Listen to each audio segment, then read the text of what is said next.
Cappy's got to stay up late at night to pick up people at the airport who take the cheap flights into Vegas, and then they land late at night. Late at night. Then they fland. I'm not that bad, trust me. Hello, Cappy. 33. I pay a mortgage on a loan that has 90,000 left on it, but is worth 290,000. Conventional wisdom is to invest in the stock market rather than paying the mortgage down, but for some reason, my gut is telling me just to pay the house off. What factor should I consider paying the mortgage off early versus investing in the stock market and playing the long game? Well, I'll tell you right now, one thing you should consider is risk. There's only two bits of financial information I can legally give because there's no way you get in trouble doing it. One is to spend less than you make, and two is to pay off your debts. The reason you don't go belly up, you don't go bankrupt paying off your debts. And so when you look in terms of risk, the reason I can say pay off your debts is because the risk in the loan you have is you not paying the loan. So to you, it's risk-free. And there are very few risk-free investments. Paying off your debts is one of them. So let's say you have a credit card balance of 10% or a credit card interest rate of 10%. That's one of the best investments you can make is paying off that debt because it's going to provide you an annual rate of return of 10% a year. Guaranteed because you paid off the debt and now you don't have to pay it. That is a cash, well, it's not a cash inflow. It's 10% of your balance cash outflow that you spared paying however many years you were going to pay the interest on that credit card balance. So when you look at, should I pay off a mortgage? The interest in it or invest in the stock market. The S&P 500 has historically provided 12.8% rate of return. Since 1881, I believe, is when I went back to the math. It might be plus or minus a tenth of a percent. It's been a while since I calculated that. Let's subtract out 5% inflation and just call it what? 8? Can we call it 8? Real rate of return. Inflation is 4 or 5, whatever they officially say.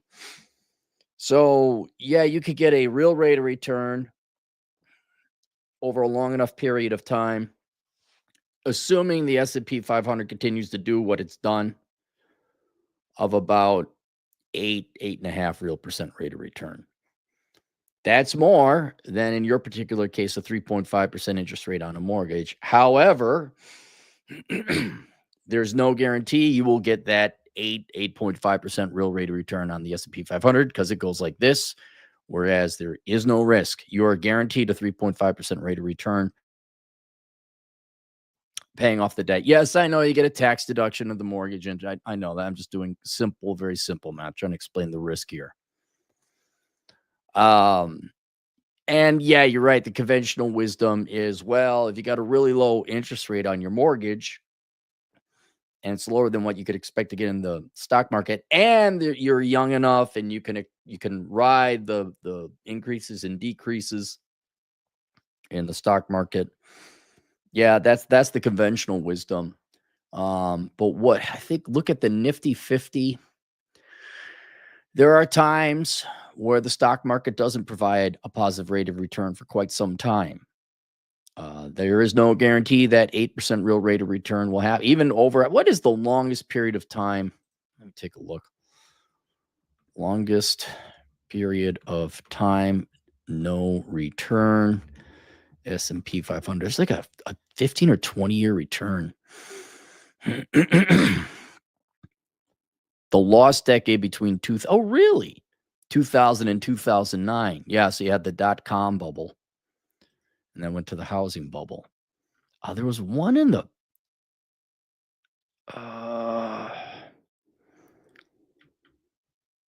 where was there was a long real recovery periods for stocks. Okay, here we go. This is an interesting article.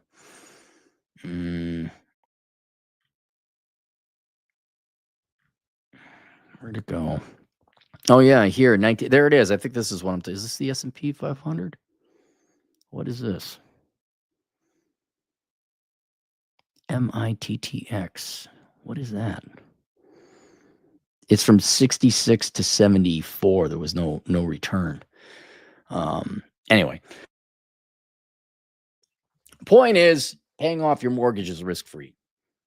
Investing in the stock market is not risk-free. And we could talk about your risk aversion, risk assessment, but that's basically I'm simplifying your choice you get to make there.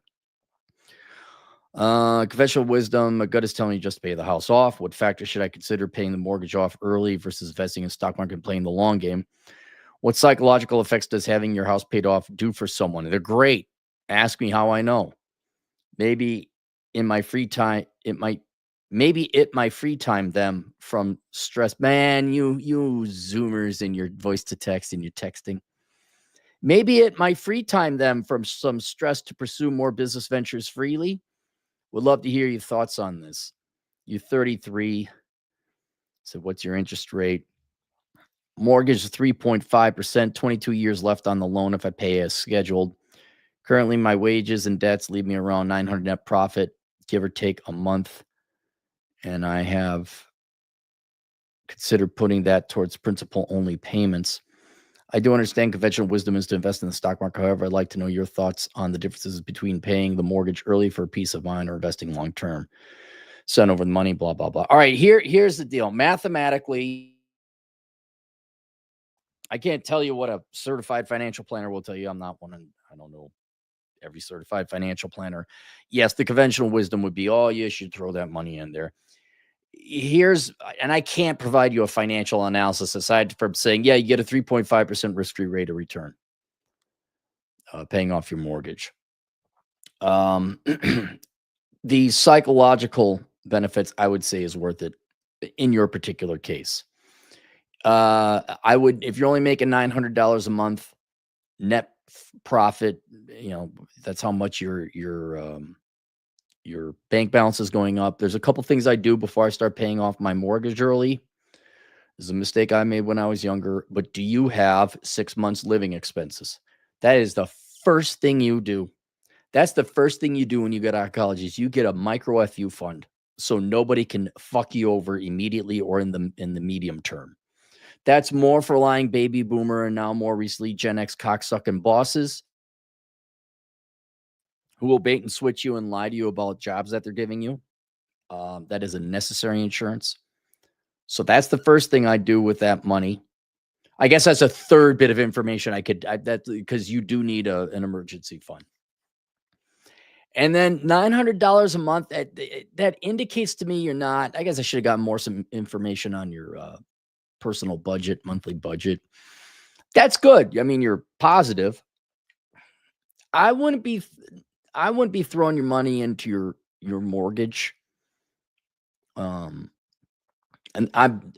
unless you had a micro FU fund. And then the other thing, are you contributing to a tax benefited retirement plan like an IRA or 401k?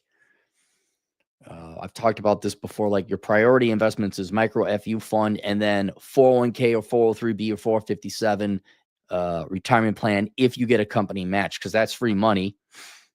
That right there is number 2. Number 3 would be an IRA, 401k, or any kind of the retirement program where you get a tax benefit, but maybe no match. I'd say then high credit card debts, like any kind of debts you got higher than 3.5%, pay those off. And then if you still got $900 a month left over and a micro FU and yeah, I would still not put all 900 in there. You want to have a little bit of a cash reserve on top of your micro FU fund. We got to call it something up. The anti-boomer boss fund, the boomer boss insurance fund.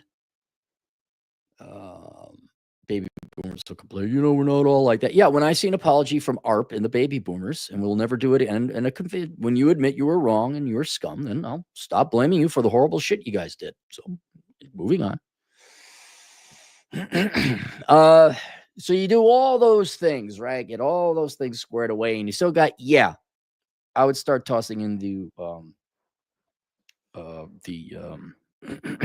paying off your mortgage. And the reason why is the psychological benefits are there. just paying it off. And another thing you can do, you got 22 years, you're still early on enough in the amortization that if you what you pay, I'd have to look at the amortization schedules. But the more payments you're making up front now, relatively early on in your mortgage amortization, it's going to accelerate your payoff date a lot more, as opposed to waiting 5 or 10 years and then you start making accelerated payments. But yeah, the main thing, if we remove all the math in the analysis, in your particular case, yes, it's a relatively low balance. Your interest rate is pretty good. I won't lie. Your prop inflation is probably eating away at it for you. You know, it's not the mathematical thing to do, but god damn, man, not having that fucking mortgage, you can't put a price on that. And a benefit that you're going to notice, a very immediate side benefit, is like, holy shit, money starts adding up quickly when you don't have a mortgage to pay. Down the road, I guess you could always borrow more money from your house if you needed to borrow money. I don't know why, but yeah, if you had $350,000 mortgage and you'd have to scrimp and save and really sacrifice your life a lot, I like, I don't know, maybe make a couple interest, extra principal payments up front, pay off that mortgage early, accelerate the amortization. But it's a doable balance. 90,000, 3.5. Like if you have below 3, I'd be like, yeah, let Biden bucks or Trump bucks inflate it away. Yeah, I'd start chipping at that mortgage. And the other thing I would do, and keep in mind, we're not doing this financially, but inflation will lead it away. You get a higher rate of return in the S&P 500. Yeah, you're probably right. You're probably right. We're talking about a non-financial thing. If your goal is to be rid of that mortgage payment, then what I would think about doing is, because you're going for the psychological benefit, not the financial benefit, man, I would buckle down if you could work 2 jobs for 2 years and just beat the fucking shit out of that mortgage. If you could work another, even part-time, just instead of, how many, I'm doing some very, very basic math. You got 90,000. I could just lop off the numbers. We're talking 100 months, 90,000 divided by $900 a month. That's 100 months. What is that? How many years is that? Yeah, it's like 8 years, man. You're not going to be free unless you had 90 grand in cash. Like, can you just pay it off right now? Hell yeah. That'd just be what I would do. Assuming you had all the things I mentioned in place before. But if you don't have 90 grand laying around and you're just chipping away at it, $900 a pop, I do one of two things. I would maybe for now toss $500 a month to kind of accelerate the amortization down the road and be okay with your 3.5%. Kind of play it by ear what your cash demands are. And then take the remaining money and, top off your investment portfolio. Maybe you're a little weak in real estate. Well, you already got a house though. So, but wherever it is, like, you need a little precious metals. Maybe you need a little bit of crypto. That's a conversation for you and your financial planner to have a discussion about. There's nothing wrong with topping off, diversifying your investment funds. But yeah, just start chipping away at it. Otherwise, me personally, 2 to 3 years, man, just suck it up. Find yourself another job. Make yourself, what's an extra 20 grand? Yeah, you can make, I bet you if you 2 full-time jobs, you might be able to get all, depending on how much you're paid per hour. But let's just say a $15 an hour job, that's $30,000 a year. 30,000, 1, 2, 3 times 2 years times 0.75, because you're going to be taxed out of that. 45,000. In 2 years, you knock that down. That'd do it pretty well. Maybe you have to work a little bit more. But the question you posed to me is, is the psychological benefit of paying off my mortgage early worth it? If you don't have 90 grand cash right now, you're at least 8.5 years out from paying it off. So you're not going to get any psychological benefit for 8.5 years. Matter of fact, you're going to have quite a lot of psychological pain taking all that money, tossing it towards your mortgage, and not having a plush with cash cushion. So you're not going to get the psychological benefit for the next 8.5 years until you were to pay that off. It'd be a little bit sooner than that because you're accelerating the amortization. But if you got 90 grand, dude, right now, I mean, really think about that. You got 90 grand. Oh, you could buy a boat, bro. You get a fancy car, bro. Or you could never really, well, you're always going to worry about money somewhat, but effectively never worry about money again.